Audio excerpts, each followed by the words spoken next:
C'est intéressant aussi de regarder, d'avoir le regard de sensibilité de Stéphane Becker par rapport à ce projet de French Tech Alsace. Donc j'appelle Stéphane Becker, président d'Alsace Digital. Alors en fait, on m'a demandé de faire une présentation de la candidature de la French Tech Alsace. On en parle beaucoup, on a souvent des discours un peu, vous savez, un peu high level. La synergie, des multiplicités, des pôles dans les dominantes transversales. Ok, donc en fait là, vous comprenez rien. Donc l'objectif, c'est quand même que vous compreniez un peu mieux ce qu'on essaye de faire et pourquoi on le fait. Et puis je vous donnerai quelques indices par rapport au dossier alsacien, plus en particulier, sachant que normalement la candidature a été déposée, sachant qu'il y a un abstract du dossier qui circule, qui est consultable pour vous donner à peu près une idée dans les grandes lignes de ce que c'est que le dossier qu'on a présenté.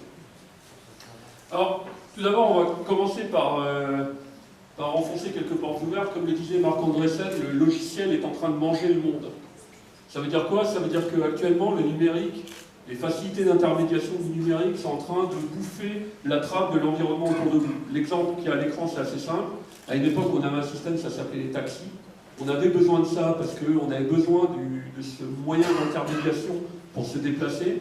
À partir du moment où on a une application sur un smartphone pour faire la demande d'un véhicule qui passe nous prendre, d'un seul coup, en fait, cette notion même de borne, de taxi, devient une espèce d'artefact du passé. Et donc, le problème, c'est que quand ça se produit, il se produit des chocs. Parce que d'un seul coup, vous aviez les gens de l'ancien système qui n'ont peut-être pas envie de mourir comme ça, là, tout de suite. Et vous avez les gens du nouveau système qui viennent les bousculer. Et ça, le problème, c'est qu'on en a un peu qu'au début. La deuxième chose, c'est qu'au cas où vous n'avez pas remarqué, à l'heure actuelle, le numérique, c'est une compétition à l'échelle du monde. Alors ça, pour vous donner une info, c'est chaque année, je travaille dans le jeu vidéo, on va au plus grand salon du jeu vidéo qui est à Cologne, qui s'appelle la Gamescom, et en fait, vous avez tous les gens qui font leur marché, c'est-à-dire le Canada qui vient vous expliquer que chez eux, c'est génial pour faire des jeux vidéo, venez chez nous. Donc en gros, c'est une compétition mondiale. Et au bout d'un moment, la question qui va se poser, c'est que autant le type qui construit des maisons individuelles en Alsace, si vous avez besoin d'une maison individuelle, vous allez prendre un prestataire local, parce que vous n'allez pas aller chercher à Perpignan un gars pour construire une maison. Autant quand on discute des nouveaux services logiciels, que ce soit des Facebook du futur, etc., ceux-là, ils peuvent très bien exister à San Francisco, à Paris, à Oberstromkircher-sur-Bord, en face du Crédit Mutuel, comme à Tokyo. Et donc la question qu'on se pose au bout d'un moment, c'est comment est-ce qu'on fait pour que ce soit plutôt à Oberstromkircher-sur-Bord? Parce qu'en face du Crédit Mutuel, il y a de la place. Alors, le truc, c'est que, en fait, une des problématiques qu'on a à l'heure actuelle, c'est qu'en Alsace, si vous regardez un peu dans les acteurs sur tout ce qui est innovation numérique, etc., vous avez une multitude d'acteurs.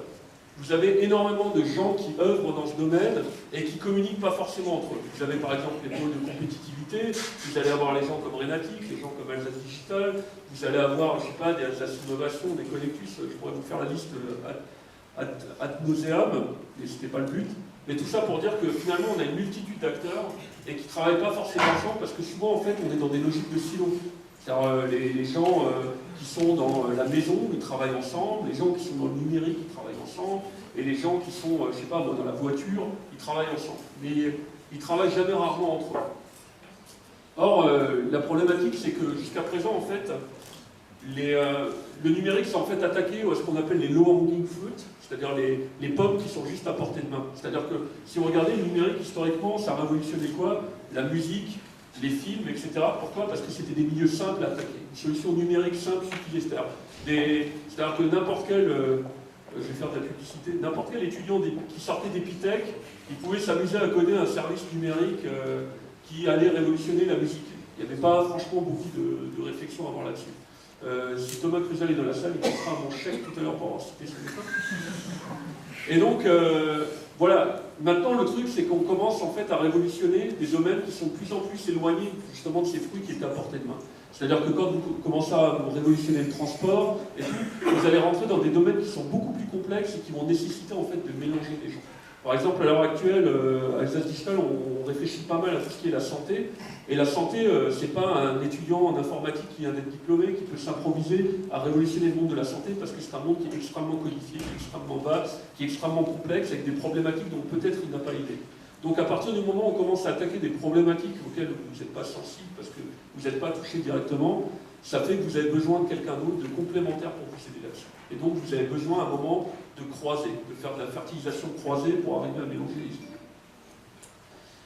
Un autre problème qu'on a en France, c'est qu'on a une perception de l'entrepreneuriat qui est que l'entrepreneuriat c'est du risque et on a une tolérance extrêmement faible aux erreurs. C'est-à-dire en gros, un mec qui a planté sa boîte, c'est un loser. Ce qui veut dire que globalement je suis un loser vu que j'ai déjà planté une boîte. Donc en fait la problématique c'est au bout d'un moment comment on change cette perception où en fait finalement l'entrepreneur il est un peu dans vous savez, une logique polarisante, c'est-à-dire soit il se plante et c'est un nul, soit il réussit et c'est un salaud de capitaliste. Ouais. Comment est-ce qu'on sert à un moment de cette polarisation qui fait qu'on a une image de l'entrepreneur qui n'est pas fantastique? Alors ça vous allez me dire c'est déjà en train de changer parce qu'on commence maintenant à essayer de mettre en valeur des profils d'entrepreneurs qui ont réussi. Je sais pas, vous ouvrez le journal, vous allez tomber sur un Xavier Niel, ce qui est d'ailleurs assez drôle parce que c'est quand même un mec qui, la première fois qu'il est apparu dans le journal, c'est parce qu'en fait il avait hacké un service militaire et puis les flics étaient tombés dessus. Comme quoi, la rédemption est toujours possible. Mais en tout cas, on a un problème en France qui est quelle est cette perception de l'entrepreneur. Alors au final, la French Tech, dans tout ça, ça sert à répondre à ça. Ça sert à dire, on a des tas d'acteurs, que les choses intéressantes se produiront quand on arrivera à avoir une collision entre ces acteurs et qui sortiront de son domaine pour arriver à faire justement les produits, les services de demain, et qu'au final, on a tout intérêt à valoriser ces démarches-là parce que on s'est bien rendu compte, regardez autour de vous, qui crée les emplois à l'heure actuelle. On se rend bien compte que les entreprises du CAC 40, elles ont plutôt tendance à alléger les effectifs. Et finalement, quand on se penche vers les startups, on se rend compte que c'est là où on commence à créer de la valeur, et on commence à créer de la valeur qui est distribuée de manière un peu plus équitable entre les différents ayant part. Vous avez des études, par exemple, qui circulent pour vous expliquer que le différentiel de salaire entre le plus bas salaire et le plus haut salaire dans une start-up, il est en moyenne de 2,5. Okay, pour vous expliquer que dans les start-up, c'est logique d'avoir un plan d'intéressement, et l'idée, en fait, est même qu'à un moment, si une start-up réussit, que ça devient une belle entreprise, en fait, ça fait une espèce d'explosion millionnaire à fragmentation. C'est-à-dire que d'un seul coup, quand vous avez par exemple un Facebook qui s'introduit en bourse, vous avez d'un seul coup 250 personnes qui deviennent des millionnaires, qui sont sensibilisées au numérique, qui sont dans des postures entrepreneuriales et qui vont sans doute reproduire des choses derrière. Et l'exemple le plus courant en fait dans le numérique, c'est que si vous regardez à l'époque PayPal, donc pour ceux qui connaissent, c'est le service pour pouvoir payer sur Internet, ça a créé par rebond des tonnes d'entreprises autour. Parce que, par exemple, un des fondateurs de PayPal, c'est Elon Musk, c'est le gars qui a créé Tesla maintenant, qui a SpaceX.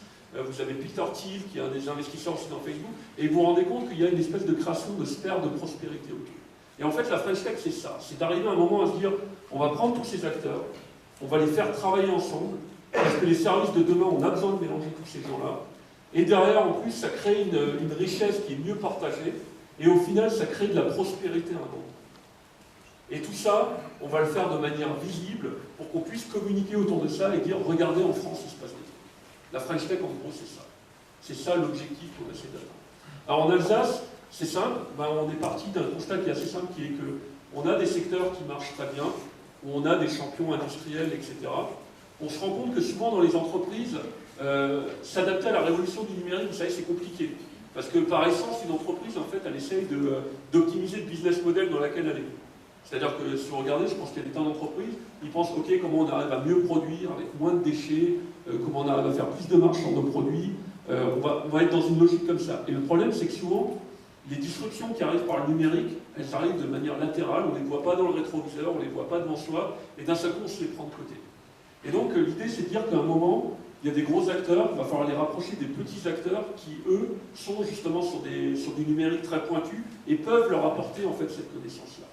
Et vous avez un exemple qui est assez connu, c'est par exemple, ce que peu de gens savent, c'est que l'entreprise qui a créé en fait à l'époque le capteur numérique pour la photographie, c'est Kodak. Sauf qu'à l'époque, Kodak, ils faisaient de l'argentique, ils en vivaient très bien, et ils n'ont pas compris ce qu'ils venaient de trouver. Et en fait, ils l'ont simplement laissé dans un tiroir, et un jour, ils sont morts.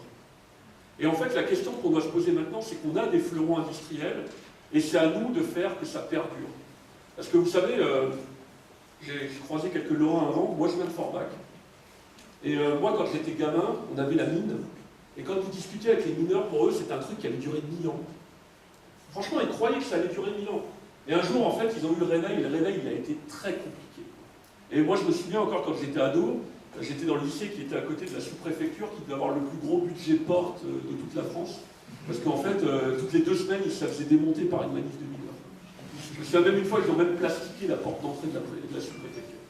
Et donc, comme vous êtes là, je pense que quelque part, c'est saisissant, et je pense que c'est peut-être quelque chose que des gens qui ont vécu toujours dans un milieu où il y avait de l'argent ne comprennent pas, c'est que rien n'est inéluctable, rien ne dure 1000 ans. D'ailleurs, je connais un petit moustachu qui pense aussi monter des trucs sur 1000 ans, ça n'a pas marché non plus. Alors maintenant, quand je vous ai expliqué tout ça, il y a encore quelques obstacles.